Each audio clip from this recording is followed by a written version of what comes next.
So is polarization the problem, or is it just politics becoming more transparent and raw? Politics now, through social media, is opened to so many more people. 40 years ago, or 35 years ago, Dave, I'd get my Daily Telegraph. Front page would normally be some politics, maybe page 3 wasn't. Page 3 was that was the best. That's right, page 4, page 5. That's where I got all my information from.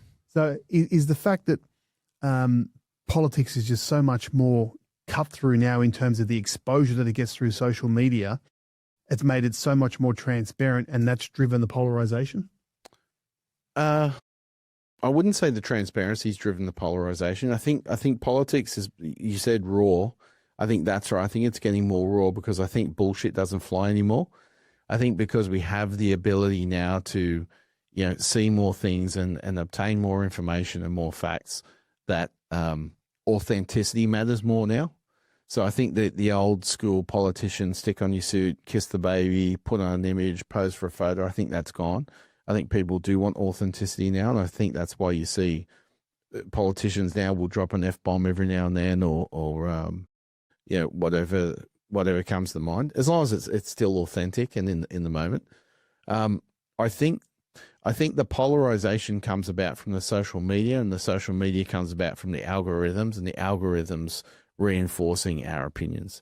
And we mentioned this in another episode, and whether or not, algorithms that we should. I'm not big on government stepping in for things because, let's face it, they break more than they repair. But I wouldn't mind some sort of legislation that actually requires an algorithm that for every thing it sends you that you like, it sends something that you don't. Now, obviously, it doesn't mean people are going to read it, but at least if you look in your feed and you've got 10 suggestions, say, down a YouTube channel, you might have, using politics as a pure basis for it, you might have 5 that are Republican, 5 that are Democrat, 5 that are Liberal, 5 that are Labor, 5 that are Tory, 5 Conservative. And I know that's a little utopian neat, but what I'm suggesting is it's the algorithms that are reinforcing things that are making us feel like, everything's this way. Yeah, I get it. So then, Dave, in that context, and you've spoken about this term before, do we need a new social contract between politicians, citizens, and the platforms? Yeah, definitely. I think one thing that's broken across a lot of things is the social contract. I think a lot of people need to get back to, if you don't want to do the best thing by your team in a job, if you don't want to do the best thing by your organization as a CEO and by your external stakeholders or clients, if you don't want to do the best thing by your constituents as a politician, don't stick your hand up for leadership. We've got too many people that love the title, love the money. I've seen so many people applying for jobs. I've heard people say, I want to make this because I want to buy a second house.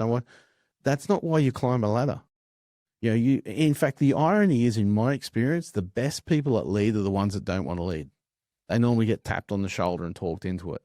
Not that, pick me, pick me, pick me. So, if you're in that boat, and there's plenty of them, stop doing things for yourself. You're not a leader.